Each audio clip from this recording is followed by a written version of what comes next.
The introduction establishes the cruel theater of the moment, how the Laurent family staged this signing at their Christmas gathering, turning Elena's lowest moment into entertainment.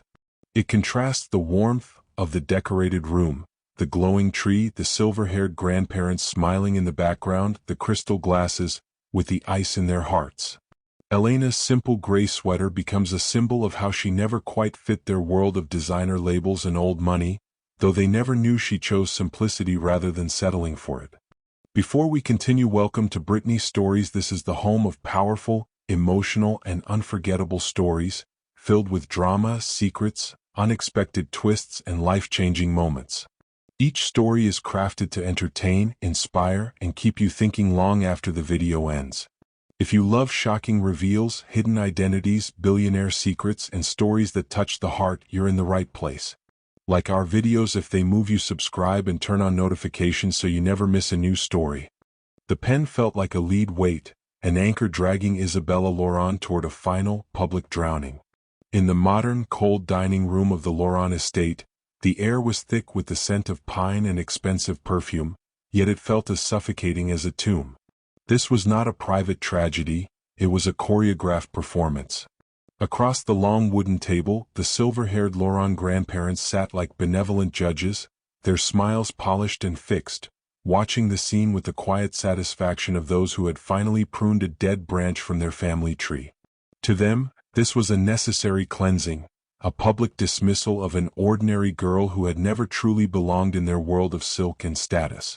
Victor stood just behind her, his posture rigid, already exuding the indifference of a man who had moved on long before the ink was dry. Beside him, the woman in the crimson dress, a striking contrast to Isabella's muted gray coat, placed a possessive hand on his shoulder, a silent claim of victory that the room acknowledged with knowing glances. Isabella could feel the weight of their collective gaze. It was a theater of humiliation where her heartbreak was merely a festive ornament for the guests to admire. Every clink of a glass and every muffled titter felt like a sharp edge cutting into her remaining dignity. Isabella's shoulders hunched slightly as the festive lights blurred through the unshed tears in her eyes. She was the woman who had failed, the one who was lucky to have even tasted their wealth, and now that luck had run out. The Laurents had turned comfort into control so slowly she hadn't realized she was a prisoner until the walls were already built. Now, as she stared at the thin pages beneath her trembling hand, she realized they believed they were witnessing her total defeat. They saw a victim being cast out into the cold, unaware that the woman in the gray coat was merely shedding skin that had become too tight. Beneath the quiet exterior, a different kind of strength was beginning to stir, a clarity that these people, for all their polished smiles, were the ones truly blinded by the spectacle. The modern dining room was a stage, and Sophia was its undisputed star.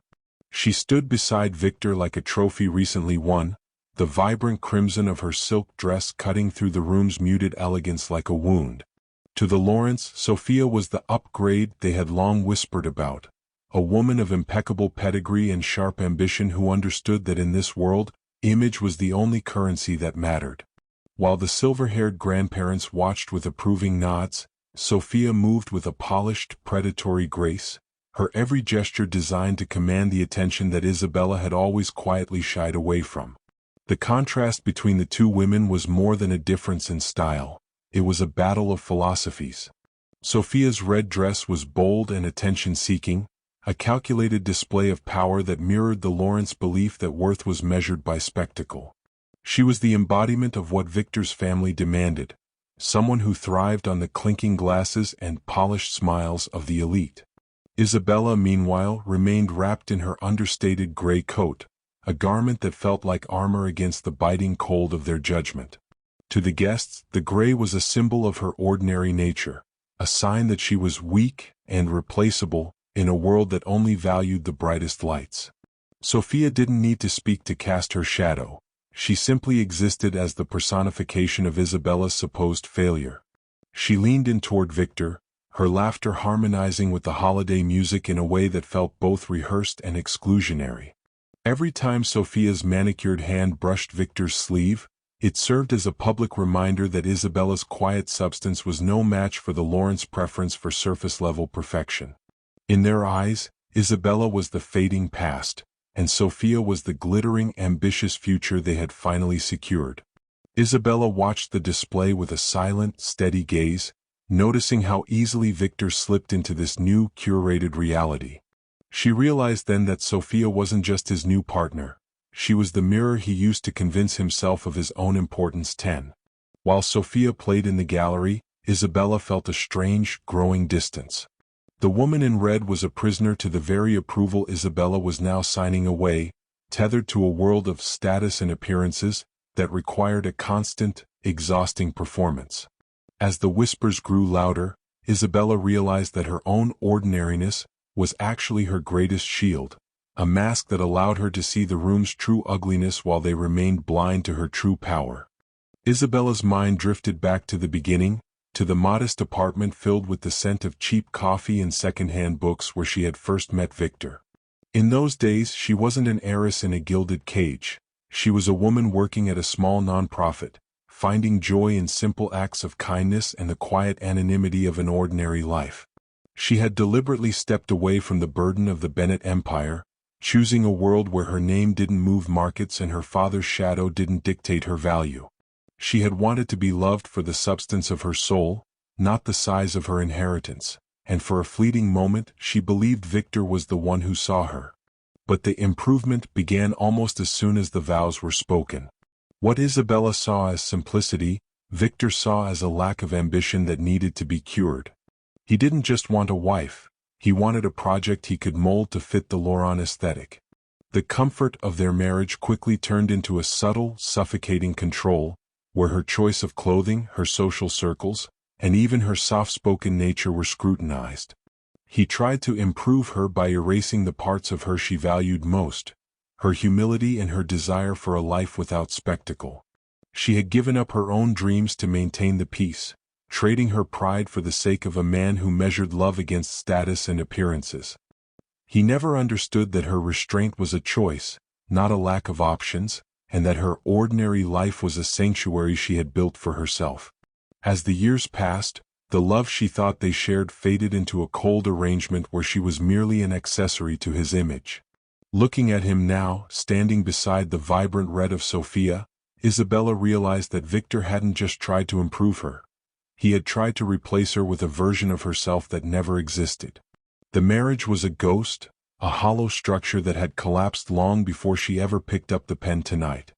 Isabella looked at the faces around her, realizing they saw a woman whose luck had run out, entirely unaware that she was the daughter of a titan. Her father was not just a name. He was the architect of an empire that moved global markets and commanded respect in rooms far grander than this cold estate. Having grown up in a world of extraordinary privilege, Isabella had stepped away from it years ago, determined to build something real on her own terms. She had lived in a modest apartment and worked at a nonprofit because she believed that love should stand without the crutch of wealth or influence. She had chosen anonymity as a shield, a way to escape the vultures of the elite who only saw the dollar signs attached to her family's fortune. Her past was carefully guarded, not out of shame but out of choice. She wanted to find someone who loved Isabella for her substance, the woman who valued restraint, responsibility, and humility, rather than the heiress to a technology empire. To her, wealth was a filter that often prevented people from revealing their truest selves. She had married Victor believing he was the rare exception who saw the woman beneath the name. Tonight, as she signed away her marriage under the soft glow of Christmas lights, she was learning exactly how right she had been to keep her secret. The experiment in anonymity had served its final, bitter purpose. It had allowed the Laurent family to reveal their most honest, ugly selves because they thought no one powerful was watching. As she watched Victor bask in the shallow admiration of his peers, Isabella understood that she hadn't lost anything of value. The weight of her secret inheritance was no longer a burden to hide, but the very strength she would use to walk away. The modern dining room had become a hall of mirrors, reflecting 1,000 small cruelties that had finally reached their breaking point. Isabella sat at the long table, the weight of the moment pressing down on her as she remembered the slow erosion of her dignity. It had begun with the subtle, stinging remarks from Victor's mother, who never missed an opportunity to lament Isabella's unfortunate background, treating her simple upbringing as a stain that even Laurent wealth couldn't wash away. They had viewed her as weak and ordinary, a woman who should feel lucky to simply breathe the air of their estate. The cruelty had sharpened when the family insisted she sign a postnuptial agreement, a cold demand that stripped away any illusion of trust and treated her like a squatter in her own home. But the true fracture occurred 6 months ago, when Sophia first appeared, a polished, ambitious specter who was introduced as a family friend long before she became the woman in the red dress claiming Isabella's place. Isabella had tried to fix her marriage quietly and privately, hoping that a shred of dignity might survive the wreckage.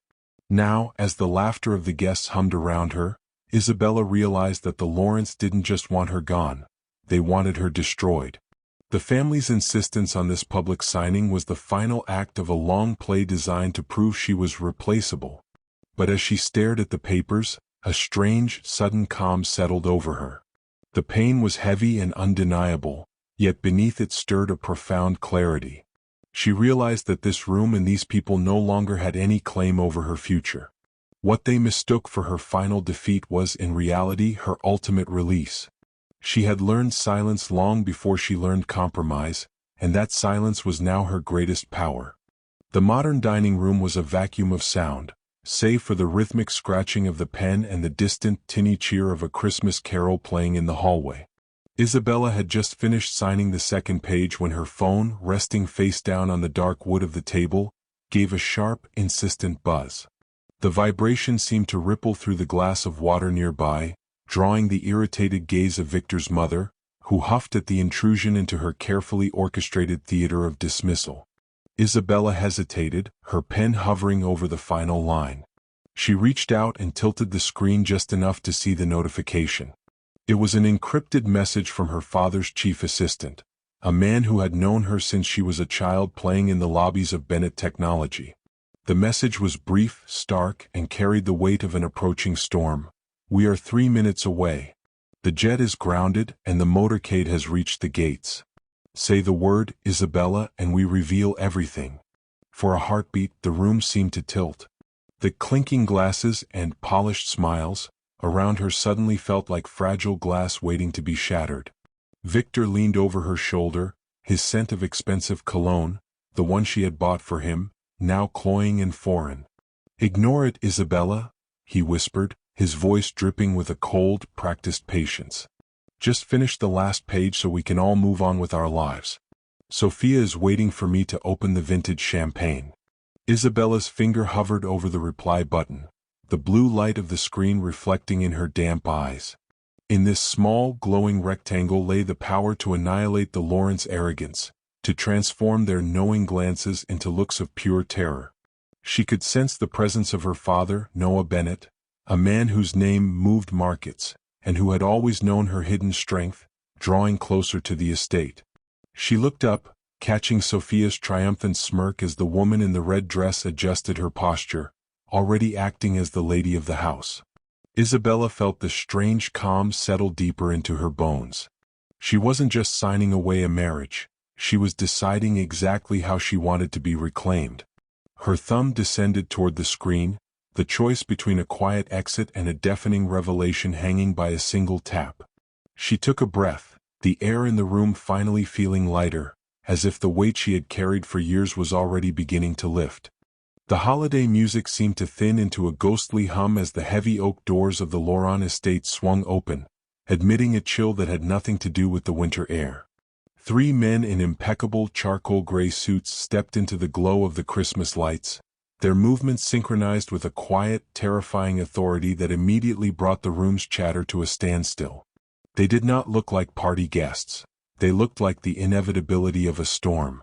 Isabella's thumb finally lifted from her phone screen, the message sent as she watched the silver-haired grandmother's benevolent smile falter and then vanish entirely, replaced by a mask of cold confusion. The lead attorney, a man whose face was etched with the stone-cold neutrality of the highest courts, did not wait for an invitation.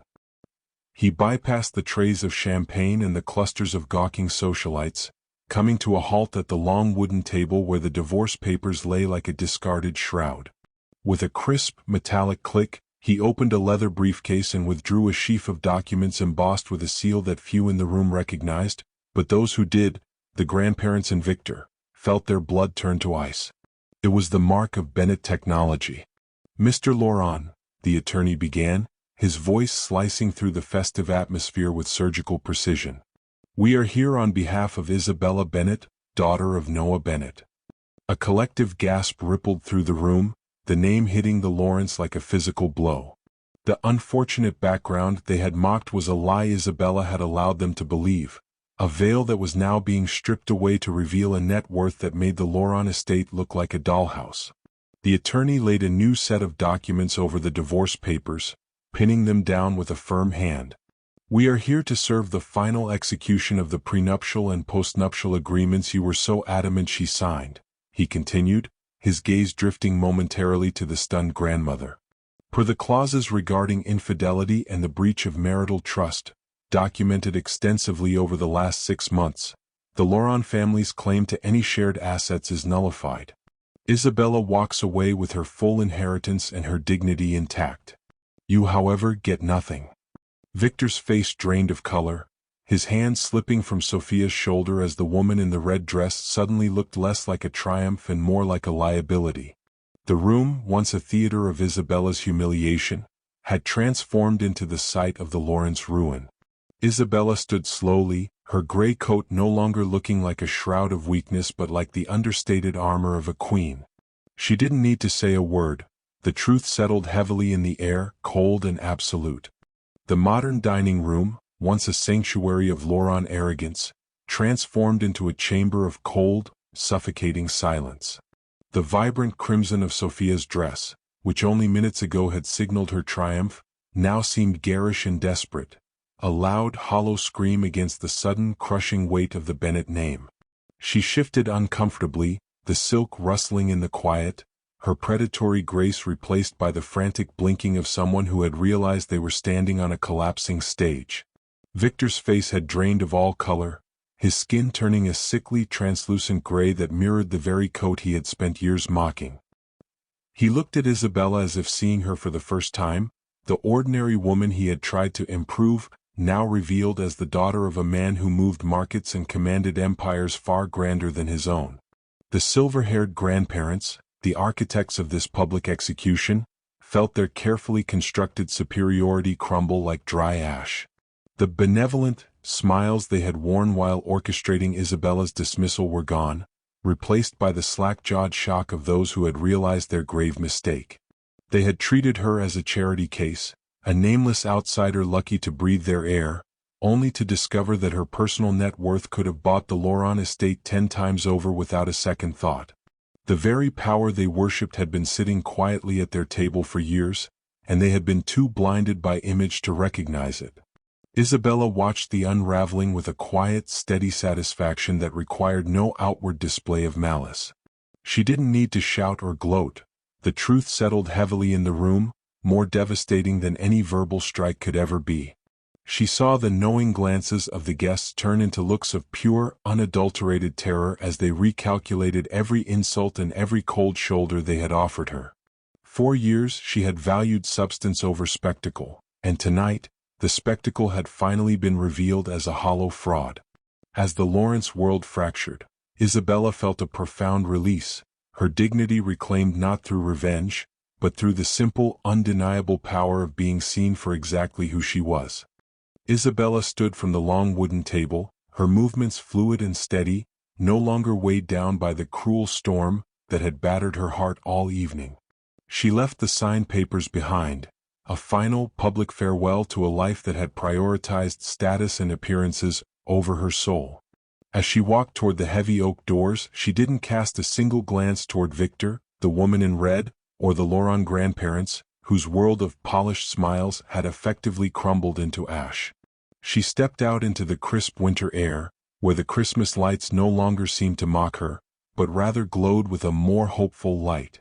Waiting at the end of the sweeping driveway was not the modest, used car she had driven for years to maintain her anonymity, but a sleek, black town car that hummed with quiet, expensive power. The driver held the door open with a respectful nod, a silent acknowledgement of her true strength and heritage. As she settled into the plush leather seat, she felt the night air lighter than it had been in years, as if a physical burden had been lifted from her shoulders. Her phone buzzed in her hand, but this time the messages weren't demands for compromise or critiques of her background. Instead, they were from her real family, the people who had known her strength long before she learned restraint. They were messages of genuine love from those who cherished her when she was just Isabella, the woman who valued substance over spectacle. Through the tinted window, she saw the faces of the Laurents and their guests pressed against the glass, their expressions a mixture of uncertainty and desperation as they realized the magnitude of what they had lost. Isabella didn't look back. She reached up and unbuttoned her simple gray coat, the armor she had worn to survive their judgment, and let it fall open. She was no longer a woman who failed or a victim to be rescued. She was a woman reclaimed. As the car pulled away from the estate, Isabella looked forward, her future no longer shaped by the judgment or expectation of others, but entirely by her own choice.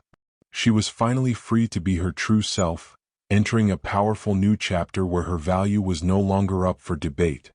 Thank you for watching Brittany Stories. If this story touched your heart, don't forget to like, subscribe, and turn on notifications for more powerful stories you won't forget. And please leave a comment. I would love to hear from you.